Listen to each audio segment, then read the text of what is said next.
Assalamualaikum majikan, hari ini kita missusing dulu ya. Dimana soalnya ada sebuah kasus yang bisa membuat kita semua belajar. Kalau jangan pernah melawan the power of mama. Jangankan emak lu sendiri, emak temen lu, emak tetangga, atau ada emak-emak sekedar lewat, kalau bisa sungkem gitu. Habisnya perkasa semua mereka. Jangan sekali-kali lu berani ngelawan kalau nggak mau nasibnya kayak kasus hari ini nih. Dimana ada seorang preman yang meninggoy di ruang pengadilan nih gara-gara dipukulin rame-rame ame 200 emak sekaligus. Saking gempaknya itu emak-emak nih preman nih. Ya kagak usah jauh-jauh.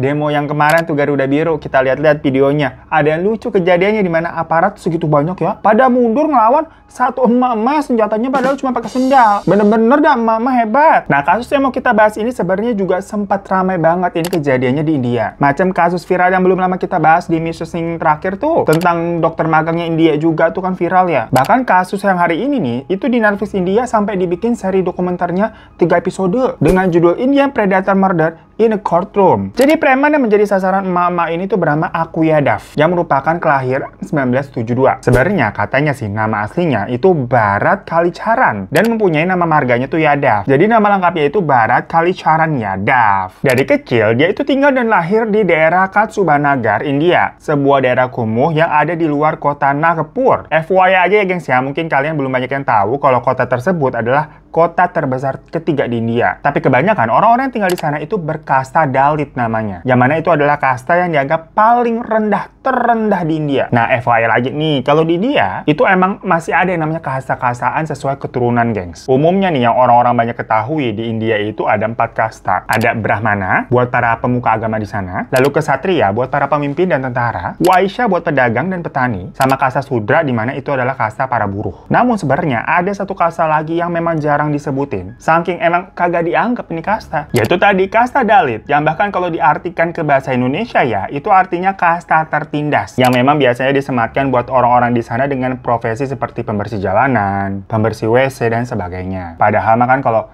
di mata Tuhan kita semua kagak ada kasta-kastaan yang sama. Tapi kok kalau dilihat-lihat gitu, kalau dari kacamata kita sendiri, beda banget ya kehidupan kita sama yang bisa naik pesawat jet bolak-balik 8 miliar, terus makan roti 400.000. Yang tahu-tahu aja ya. Nah, walaupun si Bharat ini tuh lahir di lingkungan kumuh dengan banyak orang kasta Dalat, tapi bisa dibilang sebenarnya keluarga dari Bharat ini tuh lumayan berkecukupan. Karena bapak ibunya tuh punya usaha peternakan dan pengelolaan susu kambing, pengolahan.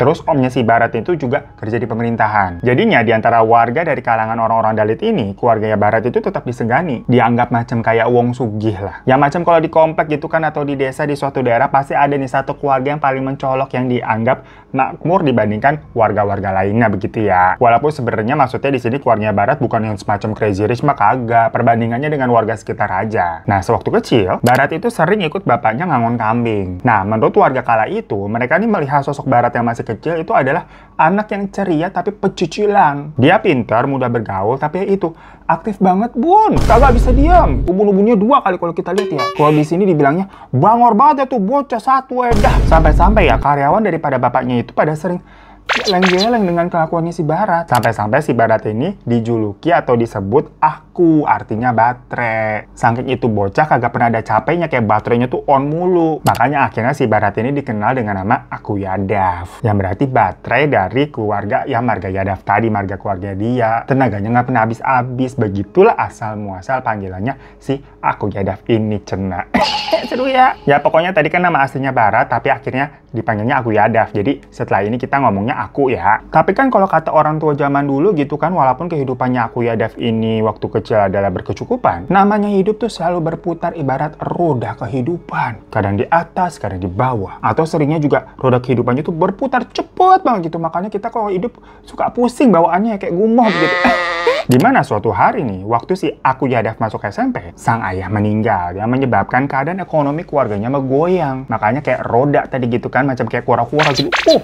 Goyang pusing gumoh. Jadi Aku Yadav ini tuh 12 orang bersaudara geng semacam geng halilintar. Ada 6 orang cowok sama 6 cewek gitu, seri. Dan si Aku Yadav sendiri tuh anak bontot, anak terakhir. Nah, gak lama setelah tadi bapaknya meninggal, kakak pertama nih yang laki-laki itu mulai menjual aset-aset dari bapaknya itu satu persatu. Ya maksudnya kayak ternaknya, bahkan sebagian lahan peternakannya itu juga ikut dijual. Udah gitu, kakak-kakak ceweknya itu dijualin juga ke om-om tajir sama si kakak nomor 1. Tapi ini maksudnya dijualnya bukan open BO ya, melainkan dinikahin paksa gitu sama om-om tajir yang umurnya memang beda jauh. Tapi kan makmur. Sementara Aku Yadav ini sendiri yang anak bontot, itu macam kayak kehilangan arah. Karena kakak-kakaknya udah pada sibuk sama kehidupannya masing-masing kan. Jadilah dia itu mulai mencari pelarian. Dia mulai sering bolos sekolah hingga di DO, gengs. Terus bergaul dengan preman-preman yang ada di sekitaran rumahnya. Ya makin hari, namanya bergaul sama preman ya, ke bawah. Ikut-ikutan deh dia. Malakin orang, nyuri, mabok, judi, sampai jual narkoboy juga. Makanya kalau berteman hati-hati ya. Mendingan kita semua temenan di sini aja lah, klik subscribe begitu. Majikan-majikan di sini pada baik-baik, pada positif ya.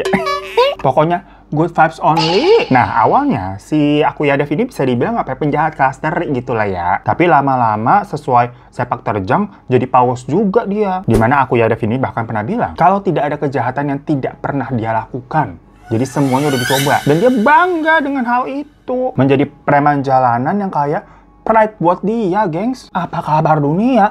Papa preman-preman. Ya udah ketahuan banget ya angkatannya nyanyinya Ikang Fauzi. Nah, semakin bertambahnya usia, Aku Yadav ini menjadi sosok yang sok jagoan banget. Semua orang pasti diajak ribut sama dia. Apalagi kalau moodnya lagi jelek nih ya. Wah, habis sudah kalau yang berurusan sama dia. Modelannya udah bukan malak-malakin lagi gitu. Tapi emang pungli gitu ya. Yang seolah-olah orang sana tuh wajib memberikan uang kepada dia. Yang kalau nggak dikasih, digebukin. Dan gak jarang juga dia jadi maling. Yang pokoknya warga di sana nih kalau udah malam langsung pada nutup pintu, kunci-kunci semua. Bukan karena takut kalau ada hantu, ada wewe gombel segala macem.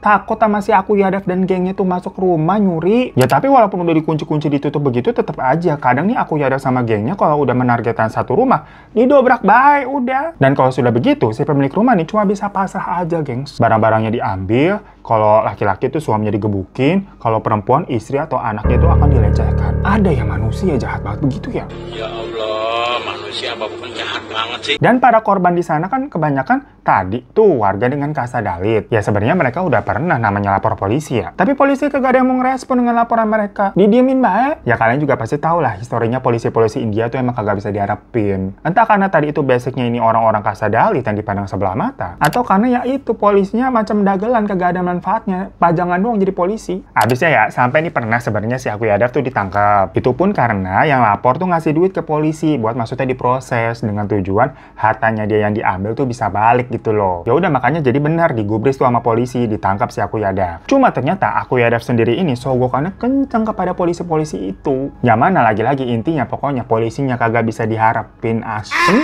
Jadi si Aku Yadav paling cuma diproses beberapa hari, paling mentok seminggu buat lucu-lucuan doang formalitas. Dan abis itu justru oknum-oknum polisi ini yang ngasih tahu si Aku Yadav kalau itu tuh lu dilaporin sama si A atau sama si B. Jadi setelah si Aku Yadav bebas, malah si yang ngelapor tuh bakal digebukin sama gengnya. Karena berani-beraninya lu ngaduin gua ke polisi. Ya kan hal ini bikin orang-orang di sana tuh jadi serba salah, gengs. Di satu sisi mereka yang merasa resah sama kelakuannya Aku Yadav dan the gang, tapi di sisi lain percuma lapor polisi begitu loh. Terus kayak mana mereka harus ngapain? Bingung. Yang makin hari nih, ya si Aku Yadav makin jadi. Kalau dia lagi maling atau rampok rumah orang, nggak cuma barang-barang aja yang diambilin, tapi ya tadi kan kita udah cerita ya, perempuan di dalam rumah itu juga bakal dilecehkan. Masalahnya nih ya, kagak peduli itu perempuan mau tua, mau muda, mau perawan, mau janda, semua disikat. Beneran semua disikat. Bahkan pernah ibu-ibu lagi hamil juga. Terus anak yang masih di bawah umur masih 10 tahun sama gengs nasibnya disikat juga. Kan kacau banget ya. Sampai-sampai si Aku Yadav ini juga pernah tercatat menghabisi 3 orang. Dimana aksi-aksi yang Aku Yadav lakukan ini selalu ramean gitu kan sama gengnya alias keroyokan. Yang mana urutannya Aku Yadav duluan yang melecehkan. Setelah dia selesai baru dikasih ke gengnya buat dipakai bergiliran. Buat para majikan udah nonton video kemarin tuh tentang dokter magang India, di situ kan kita udah dijelasin juga ya kalau di India tuh memang seseram itu kasus pemerkosaaannya, gengs. Kayak tiap hari tuh ada aja dan seringkalinya dilakukan oleh gerombolan rame-rame gitu macam gengnya si Aku Yadav ini. Dan mirisnya hal itu kadang diketahui sama orang lain, tetangga dan sebagainya, tapi mereka nggak berani buat nolong karena kalah jumlah dan kalah tenaga gitu ya, kalah kuat. Jadi ya udah gitu, mereka cuma bisa pasrah kan. Gila ya, serem ya kayak begitu ya itu. Nah pokoknya aksi premanisme yang Aku Yadav lakukan itu berlangsung bertahun-tahun ya. Dimana hampir setiap rumah yang ada di sana tuh udah dimasukin nama dia udah gilir. Makanya ini tuh sampai diangkat ke Netflix. Yang mana maksudnya kok polisi di situ bener-bener dajal banget ya, membiarkan semua ini terjadi kayak nggak ngotak gitu loh. Ini bukan 1-2 kasus, setiap rumah dimasukin udah digilir, tapi tiap kali masuk penjara cuma beberapa minggu doang gitu. Habis itu dia bebas. Yang mana kapok itu orang. Saking takutnya warga di sana sama si Akuya Dav, pernah nih ceritanya ada seorang warga yang udah meninggal dan mau dikubur. Nah, jenazahnya itu kan digotong nih sama para tetangganya mau dibawa ke pemakaman. Satu-satunya akses buat ke pemakaman itu harus ngelewatin sebuah gang yang memang itu gang tempat biasa si Akuya Dav sama gengnya kumpul. Saking takutnya warga tadi tuh, mereka nunggu dulu nih sampai si Akuya Dav sama gengnya tuh pergi, baru mereka berani lanjut jalan. Setakut itu, gengs. Jadi itu jenazah tuh disuruh nunggu, gengs. Ini orang udah mati, mau dimakamin disuruh nunggu dulu. Ya Allah. Bener-bener geleng-geleng dengernya ya. Emang lebih menakutkan manusia yang masih hidup ya daripada setan. Singkat cerita, setelah 10 tahun ibaratnya berarti si Akuya Dav ini menjadi ketua gangster ya. Nah, di tahun 1997, Akuya Dav ini bertemu dengan orang yang salah. Atau ketemu musuh dalam selimut gitulah istilahnya ya. Yang dikiranya teman, malah ternyata lawan. Jadi ceritanya waktu itu, Akuya Dav sama gengnya ini punya sebuah warung tongkrongan lah, warung alkohol gitu langganan, milik ibu-ibu bernama Aso Bagat. Nah, Bu Aso sendiri ini tuh janda anak satu. Yang mana, lu tahu sendiri tadi kita udah bilang di awal, kalau mama udah nunjukin skill aslinya, jangankan ngangkat galon aqua, ngangkat gas LPG 3 kilo 2 biji juga bisa. Sama nih, Bu Aso ini tipe-tipe mama yang jager. Gak ada hal yang dia takutkan di dunia ini. Pokoknya dia pikirkan, itu selalu muter otak gimana caranya supaya dia sama anaknya bisa bertahan hidup. Dan macam ibu kantin langganan geng anak SMA, Bu Aso ini dihormatin sama preman-preman yang ada di sana. Yang mana tapi memang Bu Aso ini juga nyuplai kebutuhan minuman alkohol ke mereka biar sama-sama respect lah, nggak saling ganggu. Ya tapi kodrat ibu-ibu yang nggak bisa dibohongin hampir di semua tempat mas sama, yaitu gibah tetap jalan ya bunda-bunda.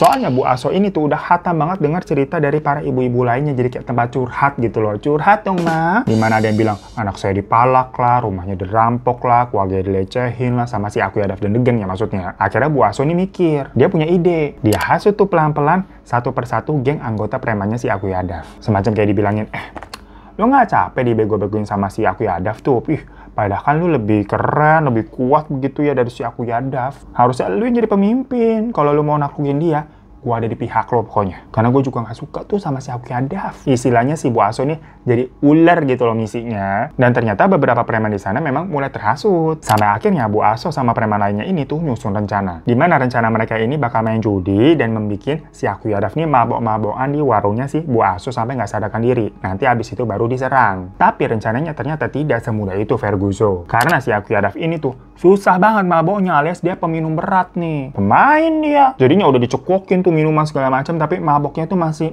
setengah-setengah gitu loh. Ya akhirnya yaudahlah, serang. Tapi ternyata dia masih bisa melakukan perlawanan dan malah nyerang balik. Yang alhasil terjadilah perkelahian hebat. Ya cuma karena si Akuya Dav ini diserang sama banyak orang alias satu lawan keroyokan, jadinya dia tuh berhasil kabur dan sembunyi di sebuah tanah kosong. Yang kemudian di sana dia pingsan gak sadarkan diri. Karena tadi pas diserang tuh sempat kepalanya dipukul pakai botol yang pecah dan mengeluarkan banyak darah. Pokoknya bangun-bangun nih udah kayak sinetron, si Akuya Dav nih tiba-tiba ada di rumah gitu. Aku di mana gitu loh. Ternyata dia ada di rumah salah satu preman kenalannya bernama Avinas Tiwari. Di situ Avinas ini merawat Akuya Dav sampai sembuh. Makanya kita bilang kayak sinetron kan. Si Akuya Dav sempat heran kenapa Avinas ini tidak bergabung dengan para preman lainnya yang pada nyerang dia. Kenapa malah nolongin gitu loh. Ya si Avinas nih bilang, ya memang benar gue juga preman kayak lo, tapi gue nih masih punya hati nurani. Gak mungkin lah gue membiarkan orang yang terkapar di tengah jalan gitu aja. Dan menurut gue, kayaknya memang karir lu di dunia premanisme ini udah tamat deh. Jadi mending lu sekarang nyerahin diri aja kepada polisi daripada lu berkeliaran di luar. Soalnya banyak banget nih orang yang mau ngincar lu. Ntar lu malah nggak selamat. Waktu dengar begitu si Akuya Dav kayak iya aja. Tapi ternyata di dalam hatinya dia tuh masih punya dendam sama si preman-preman yang nyerang dia. Kan bawahan-bawahannya tuh kok nyerang gue. Diam-diam si Akuya Dav nih memantau warungnya Bu Aso tuh. Dimana ternyata memang benar kan si preman-preman bawahannya itu pada standby di sana. Tahu-tahu sih Avinas datang ke situ. Si Akuya Dav ini ngelihat si Avinas datang ke situ langsung mengambil kesimpulan. Becir lah si Avinas nih. Nyuruh gue tobat gitu, taunya sekongkol nih sama preman lain juga. Ih, definisi muka dua nih orang.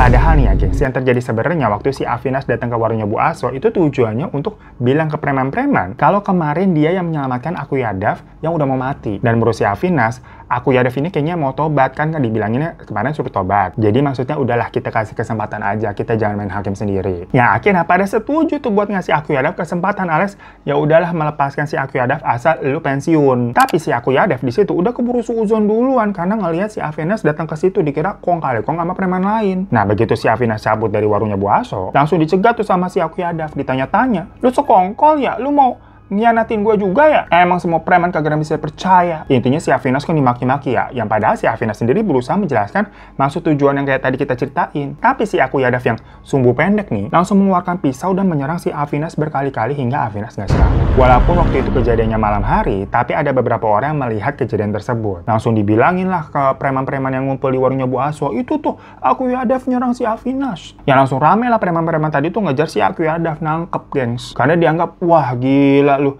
Padahal tadi Avinas tuh belain lu malah diserang. Ada gila-gilanya ya, langsung nyanyi deh tuh Malini. Mati-matianku membelamu di depan mereka. Pokoknya Aku Yadav nih dibawa tuh ke kantor polisi tuh. Yang ternyata si Avinas yang diserang itu bukanlah orang dari kasta Dalit, tapi kasta yang lebih tinggi. Jadi maksudnya di sini hukuman Aku Yadav akhirnya diterima tuh lebih lama daripada biasanya, yaitu penjara 10 bulan. Biasanya kan berminggu-minggu doang. Ya memang lebih lama sih daripada sebelum-sebelumnya ya. Tapi ini kan kasus ngilangin nyawa secara sengaja loh, masa ya 10 bulan, apa kabar dunia? Lanjut ya, setelah bebas nih dari penjara setelah 10 bulan. Ternyata si Aku Yadav masih menaruh dendam. Jadi emang kagak ada nyesal-nyesalnya nih orang. Ternyata kamu masih belum sadar rupanya. Ya baik tuh ke warungnya Bu Aso buat melabrak Bu Aso. Karena dia tahu tuh akhirnya kalau Bu Aso lah yang menghasut para preman-preman lain tuh sebelumnya. Pas sampai sana, udah langsung dihabisin Bu Aso. Sampai-sampai kondisinya Bu Aso ini udah hancur banget, gengs. Banyak banget luka di sekitar tubuhnya, jadi kayak ditusuk berkali-kali saking dendamnya si Aku Yadav nih. Terus maaf ya, payudaranya juga sampai dibelah. Mukanya hancur karena dibenturkan berkali-kali. Sampai-sampai orang ini nggak bisa ngenalin lagi kalau itu adalah Bu Aso nih, saking hancur udah wajahnya. Parahnya lagi ya, polisi kan sebenarnya tahu nih kalau pelakunya si Aku Yadav, karena siapa lagi selain udah ketebak, ternyata anaknya Bu Aso ngelihat waktu kejadian, gengs. Jadi ada saksi mata juga. Cuma ya nggak berani nolongin lagi-lagi. Dari awal kan kita udah jelasin ya, setakut apa warga nih sama si Aku Yadav. Nah gilanya setelah hari itu, orang-orang nih masih bisa melihat si Aku Yadav ini sama beberapa oknum polisi lagi ngobrol sambil makan sambosa bareng, gengs. Jadi kayak makanan India, sambosa India apa Arab sih? Pokoknya makan sambosa. Kan capek banget ngeliat begitu ya. Jadi ya Aku Yadav ini diproses hukum sama polisi karena memang kan ada saksi. Tapi ya udah, dianya juga santai banget karena udah bestie sama polisi. Yang mana akhirnya dia dijatuhi hukuman 16 bulan penjara. Dengan perbuatan yang separah itu 16 bulan doang loh. Beberapa tahun selanjutnya, pokoknya dari tahun 2001 sampai 2004, total udah lebih dari 40 laporan ke polisi ini soal kelakuan kriminalnya Aku Yadav. Cuman ya lagi-lagi polisi terlalu useless, nggak berguna, nggak diapa-apain si Aku Yadav. Sampai akhirnya ada sebuah kasus yang geger dan ini bisa dibilang apa ya, mencapai puncaknya. Yaitu ada seorang korban dari Aku Yadav bernama Usha Narayane. Usha sendiri ini sekolah di jurusan perhotelan dan dia kerja di sebuah restoran mahal yang biasa ngurusin orang-orang berduit, orang tajir. Jadi bisa dibilang Usha ini cukup terdidik dan punya manner yang bagus. Nah, suatu malam nih, Usha mendengar ada suara ribut-ribut di dekat rumahnya. Yang pas dia intip tuh, ternyata di sana tuh ada belasan orang dari gengnya si Aku Yadav yang memang berkerumun tepat di depan rumahnya, geng. Sampai-sampai ada yang mencoba untuk buka pagar. Ya makanya si Usha lapor dong ke polisi. Tapi lagi-lagi malah polisi nakut-nakutin dia, kayak dibilang, kamu yakin itu Aku Yadav? Kalau kamu cuma asal tuduh yang ada kamu bisa dituntut balik nih atas pencemaran nama baik. Hukumannya nggak main-main loh, kamu jangan main-main. Kayak bejir banget ya polisinya begitu ya. Maksudnya mau itu Aku Yadav atau bukan ya jelas-jelas ini kan ada gerombolan orang di depan rumah dan merasakan ya ditindak lah. Ujung-ujungnya si polisinya itu malah cepuk kok Aku Yadav. Dibilang, bro tadi itu tuh Usha yang ada di rumah itu lapor ke gue, katanya geng lu ada di depan rumahnya dia bikin ribut. Ya karena itu si Aku Yadav marah langsung gedor-gedor rumahnya Usha. Ya waktu itu padahal di dalam nih ada keluarganya Usha juga ya. Di situ si Aku Yadav teriak nih, lu ya, lu mau nasib lu kayak Bu Aso? Tapi Usha ini nggak menanggapi celotehannya si Aku Yadav yang lagi marah-marah. Ya ada Usha ini bilang ke keluarganya untuk udah kalian pergi aja, kalian selamatkan diri dulu. Pergi lah ke rumah saudara sana. Urusan sama si Aku Yadav biar aku aja, aku yang tanggung jawab. Karena kan memang aku tadi yang telepon polisi. Begitu seluruh keluarganya Usha pergi nih, Usha ke dapur ngambil gas LPG 3 kilo sambil bilang ke Aku Yadav, kalau kamu mendekat nih, tabung ini bakal gue ledakin biar kita sama-sama mati. Ternyata keluarga Usha tadi tuh yang pada pergi itu minta pertolongan ke warga-warga lain. Yang mana akhirnya warga nih bersatu rame-rame ngedatengin rumah Usha. Karena sejak kejadiannya Bu Aso tuh, warga jadi kayak mulai berani untuk rame-rame ngelawan Aku Yadav. Yadav. Ya makanya melihat warga ramai-ramai begitu, Aku Yadav sama gengnya kabur kalah jumlah. Karena polisi dianggap nggak bisa diandelin ya, akhirnya warga yang makin khawatir sama kelakuannya Aku Yadav ya berusaha pakai cara lain. No viral, no justice begitu kan ya. Isu dari Aku Yadav ini tuh mereka bawa ke jalur media lokal. Tapi parahnya nggak ada media yang mau mengangkat kasus ini, gengs. Karena lagi-lagi mungkin ini kasusnya datang dari orang-orang di kelas paling bawah tadi tuh, Dalit. Jadi nggak ada yang peduli istilahnya sama nasib mereka. Akhirnya karena udah gedek banget ya, dimana ke polisi juga nggak guna, wartawan kagak ada yang mau ngap berita. Warga pun rame-rame membakar rumahnya Aku Yadav sampai angus sampai habis. Yang pada 7 Agustus 2004, Aku Yadav malah langsung menyerahkan diri ke polisi, tapi tujuannya sebenarnya untuk minta perlindungan supaya dia nggak habis diajar sama warga. Ya harusnya dari awal gitu ya, warga ini bersatu melawan Dajjal satu tuh. Nah, sidang untuk kejahatan yang udah Aku Yadav lakukan kesekian kalinya pun akan diadakan nih ceritanya pada tanggal 13 Agustusnya. Tapi warga ini udah kadung kayak nggak percaya lah sama putusan pengadilan. Karena kan yang udah-udah, lah pasti hukumannya berapa sih? Sebentar doang. Dan nanti setelah bebas ya sama aja tuh kelakuannya Aku Yadav bakal gitu-gitu lagi. Tidak ada memberikan efek jerah sama sekali. Yang ada makin gila, makin menjadi-jadi. Makanya pas hari H, tau-tau nih berbondong-bondong lah nih warga ke pengadilan buat memantau hari itu tuh putusan sidangnya bagaimana. Yang kebanyakan itu semuanya tuh mama. Begitu tahu banyak emak-emak yang hadir tuh, polisi langsung pada koordinasi. Mereka sampai ngirim personel polisi dari daerah lain untuk berjaga di sekitaran gedung pengadilan dengan harapan ya supaya prosesnya bisa berjalan lancar aja. Singkat cerita, Aku Yadav dateng kan, diturunin tuh dari mobil polisi dan on the way mau dibawa ke ruang persidangan. Tapi kondisi langsung gak kondusif, dimana para mama itu tuh langsung maki-maki, neriakin segala macam yang ngomong kotor lah. Semua kebun binatang keluar lah. Tapi emang dasarin orang satu Dajjal, nyebelin banget emang si Aku Yadav ini. Bukannya pasang muka takut, muka melas gitu ya. Dia malah bilang ke para emak-emak nih, lihat aja, begitu gua keluar dari penjara, gua perkaos lu satu persatu, terus gua habisin. Lah, masih sok jagoan gila ya ini orang ya. Lah si emak-emak lagi panas begini digituin, ya udah langsung meledak, ngamuk mereka. Apalagi di antara emak-emak itu memang sudah banyak yang menjadi korbannya si Aku Yadav juga. Yang mana tahu-tahu mereka semua nih ngeluarin senjata, gengs, yang ternyata dari awal mereka emang udah bawa. Ada yang bawa pisau, garpu, palu, tang obeng, batu gitu ya, sampai bubuk cabe. Bener-bener dari emak-emak kan nih senjatanya ya. Diserang itu si Aku Yadav. Buru amat dari polisi segala macam. Orang polisi juga ada gila-gilanya. Nah, yang ternyata malam sebelum pengadilan tuh para emak-emak ini memang sudah berkumpul buat diskusi rapat cenah. Mereka udah membayangkan nih plannya nih kalau nanti hukumannya Aku Yadav cuma hitungan bulan lagi, apa yang bisa diharapkan sama polisi dan pengadilan. Dimana nanti Aku Yadav bebas dan mereka akan mengalami kejadian yang sama lagi. Ya masa harus ada nyawa lagi yang melayang, masa harus ada anak atau cucu mereka lagi yang mendapatkan apa ya, pelecehan. Makanya mereka sepakat buat menghabisi Aku Yadav aja udah. Karena kalau Aku Yadav ini nggak mati nih, suatu hari pasti ya mereka yang akan mati di tangannya Aku Yadav. Istilahnya dulu-duluan aja udah. Tapi para emak-emak ini tuh sepakat pengennya cuma Aku Yadav aja yang jadi korbannya. Maksudnya jangan sampai ada orang yang nggak bersalah yang akan kena. Macam misalkan polisi yang berjaga atau warga lain yang kena ricuh gitu loh. Pokoknya udah ya, fokus target mereka ini satu orang aja. Jadilah langkah pertama yang diambil sama emak-emak ini justru nyiram para polisi tuh pakai bubuk cabe. Yang mana begitu polisi merem gitu kan, kepedusan tuh matanya. Lengah mereka kan nggak jagain si Aku Yadav. Baru emak-emak lain tuh giring Aku Yadav buat diserang bareng. Tapi masalahnya ternyata masih ada polisi-polisi lain yang bisa bertahan dari bubuk cabai tersebut. Karena kan tadi personelnya juga sampai ditambah ya. Jadinya Aku Yadav ini berhasil diamankan dan masuk tuh ke ruang sidang. Lalu ruang sidangnya sampai dikunci. Tapi berhubung kondisi emak-emak ini udah marah banget ya, udah kebakar, udah panas nih. Emosi semua. Dengan mudahnya mereka mendobrak pintu pengadilan sampai rusak. Hingga di titik itu, polisi yang masih tersisa di dalam ruangan itu masih berusaha buat melindungi Aku Yadav. Tapi sama para emak-emak ini, polisinya semuanya langsung ditodong sama pisau sambil diancam kayak, minggir nggak lo? Minggir nggak lo? Yang untungnya polisi ini takut tuh pada nurut sama emak-emak. Dan ya udah nggak ada nyelindungin si Aku Yadav lagi. Di situ dengan penuh kebencian, para emak-emak ini semuanya langsung nusuk Aku Yadav, mukul, nyabik semuanya tuh pakai senjata-senjata kecil yang udah mereka bawa tuh, peralatan dapur. Terdengar Aku Yadav ini sempat merintih teriak-teriak minta tolong. Tapi suara itu kalah sama suara para emak-emak yang pada teriak marah kayak kesetanan juga jatuhnya ya. Dan akhirnya Aku Yadav tidak selamat. Harusnya abis itu kan udah selesai bubar ya, Aku Yadav udah meninggal gitu kan, tapi ini enggak. Karena para emak-emak ini sampai antri buat barisan coba, bergiliran untuk mukulin Aku Yadav yang sebenarnya udah nggak ada. Saking benci gedek gitu, pingin melampiaskan untuk yang terakhir kalinya dengan si Dajjal satu ini.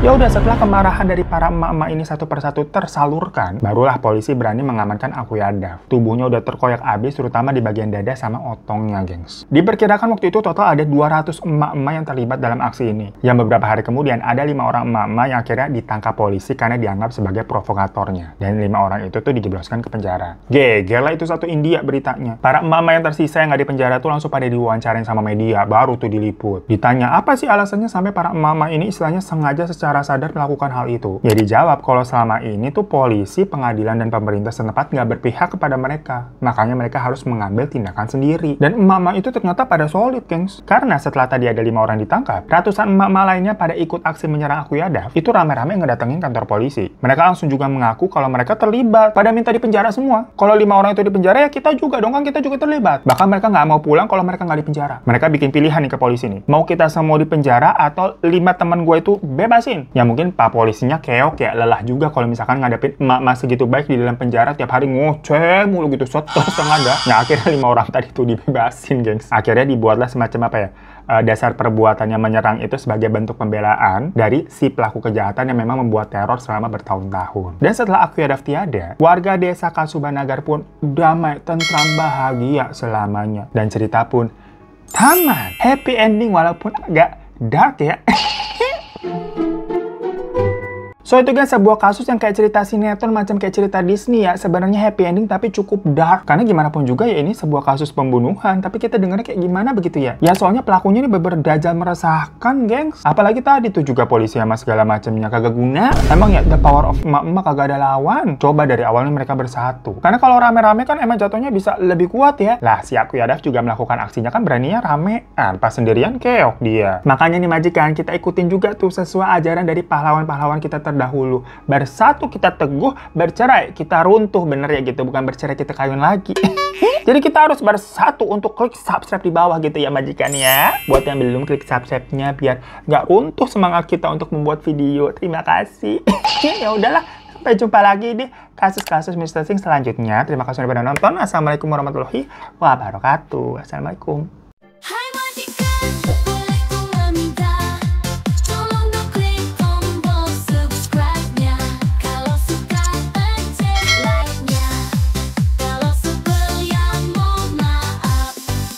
Terima kasih.